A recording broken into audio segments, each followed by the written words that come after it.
Hey everyone, Sam Squatch here. I did not know until the past weekend that Battlefield 2042 released an update with actual content instead of just trying to repair the game after its abysmal release. So I decided to check out the game and its update to see how it played, and I was shockingly surprised how well the game performed. Don't get me wrong, the game is nothing like it was supposed to be and it still has some bugs, but I cannot deny that 2042 is heading in the right direction. If you can, I ask that you listen to what I have to say about the game for the next few minutes, as my opinion of Battlefield has changed since playing it. As a disclaimer though, I'm playing the game on the Xbox Series X. My performance may vary compared to whatever platform you may be playing on. To start, we'll look at the new update and what it brings to the game. The update brought forth the game's first season, 0 Hour. The season has a 100-tier battle pass, a new operator, 2 new weapons, and a new map called Exposure. The Battle Pass is nothing to be that excited about. It's similar to that of Call of Duty, Fortnite, and many other games. Within the Battle Pass, it's composed of skins, charms, in-game currency, the new weapons, and the new operator lists.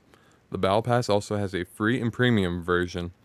Overall, this Battle Pass is pretty bland, but that is pretty much expected with almost any Battle Pass of any game. The new rifle is called the BSVM. You can essentially think of this rifle as the VSS or AS-Val. The other new weapon is called the Ghostmaker R10, which is just a crossbow.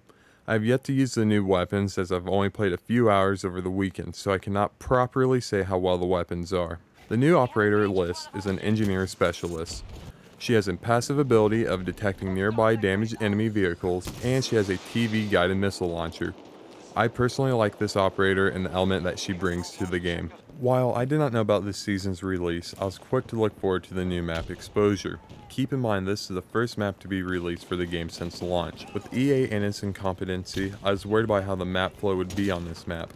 However, my concerns were entirely erased. Exposure offers every approach to combat that a player could want. Close quarters, long range, vehicle, and aircraft gameplay has all been accounted for with the design of this map. Another good aspect of this map is the tempo. The matches that take place are chaotic, yet they are relatively fast matches. Additionally, I do have to say that the map is visually pleasing to look at. I have only one complaint about this map, and it's the fact that it takes place in Canada. But I'll set aside my anti-Canada propaganda tirade for later and say this is probably the best map in 2042 as of right now. My biggest and really only complaint about this season is the lack of content. I'm glad that EA finally added a new map and some customizable options into the game for the season, but I think at this point the game should have received more than just a map. There were a limited number of maps at the release of the game, and after being available for a little over half a year now, I think the community deserves more than just one map and a battle pass. Now that we briefly covered the new season and its content, I'd like to turn to the performance of the game itself. I played 2042 for about a month after its horrible release.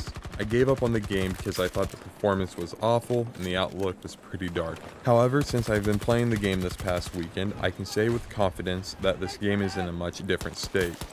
The game as a whole feels much more stable than it did half a year ago. The guns, bugs, and overall state of the game has improved tremendously since I last truly played. I am not saying that there are not any issues, bugs present in 2042, because there absolutely is. But I want to give credit where credit is due. I believe that if 2042 was released in the state that it is in now at release, the public's opinion of this game would have been entirely different. To conclude this review, I would recommend trying out Battlefield 2042.